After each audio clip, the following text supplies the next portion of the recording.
Did you want to introduce yourself, Tony? Yeah, look, I'm Tony Scarfo. Been involved in market gardening ever since I was, a teenager, helping my parents, and then I've carried on the job because I enjoy it. I love it, so yeah. How long have you been in business by yourself? I would say since I was about 25, we work it out. Oh, wow, okay. 3 years. Yeah. No, probably make that about 40 years now. Wow, Yeah, wow. So, yeah. So you obviously love it? Yeah, and I enjoy it. Yeah. What do you love about market gardening? Oh, look, the fact that you're creating, I suppose, is enjoyable. You put in seeds and then you harvest. I know it sounds like a cliche, but it is, very rewarding for me to watch things grow. You get up in the morning, you go out into your patch, and there's always something new, there's something sprouting, something starting, something, it's nice feeling. It's very a cycle of life. Yes. And what is a normal day like for you? Like, I guess there is no normal day, but when do you start, when do you finish? I can say you could approach that better. What's a normal week? Because each day is different, but it's sort of cyclical.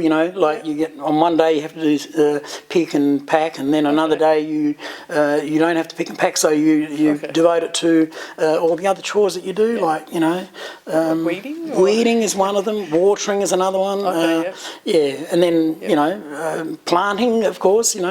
Yeah. So it's all never stops. Never stops. Yeah. And obviously the thing about this job, you can never complain because any work that you do, you've created yourself. So and any problems, I suppose. So the fact that you have a huge workload means you've overplanted or whatever. You know what I mean? You can regulate yourself, but it's always hard to sort of get a nice medium. But it's always better to have a backlog of work, I think. Keeps you off the street. It keeps it all going. Keeps you off the streets. So is it an early start? Like when do you get up and when do you? I'm more a night owl. So in the morning. Slowly get in. I'm like an old engine. Hard to get it cranked over. But then once I'm going, then you can't turn me off. But the pattern, look, really, it's different in summer as to winter. In summer, because of the heat, of course, you like to do work in the morning and then work in the evening. So then in the middle of the day, the old cliche about, or the old saying about mad dogs and Englishmen. I don't know if you know that one. Yeah, only mad dogs and Englishmen go out in the midday sun. Oh, right. That song. But no, we go inside, have our meal, lunch, and then, lie on the couch, watch the cricket, or whatever. But then, I might come out at 5 or 6 o'clock, but then I'll go through till it's dark, And so in fact, I'm sometimes out so late that people will say, "What can you see at that hour?" But in that twilight, when it's the best time of the day to work. It's cool. It's and trust me, you're not crocheting or doing needlework that you need perfect light. You can still get by with minimal light. So.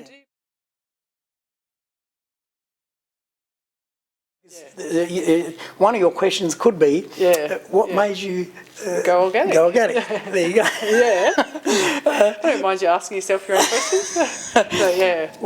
The reason, what got me thinking, I was talking with a Turkish fella in the Central Market. He had a small stall, and he's the one. I don't know what we were talking about, the topic of the conversation, but essentially what he prompted or stuck in my brain was, if you're using chemicals, you're the one that's copying it, not your customers. And you can understand that. Like, say for example, I was to be spraying nasty stuff in here. For a start, it's closed in. You'd be copying, you'd be breathing all this shit. Pardon the French. That's all right. This excreta.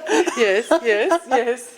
That's it. One, and then the converse is that for the customer, they'll pick up this tomato. There might be just a very, very small amount of residue on there. They're obviously compromised as well. They're putting chemicals into their thing. But the grower, he's at the coalface. He's bloody breathing the stuff, touching it, whatever. And this fella said to me then, he said, look, don't do it for your customers, do it for yourself. You know. So a bit of a selfish motivation, but look, it just seemed like the right thing at the time, you know. And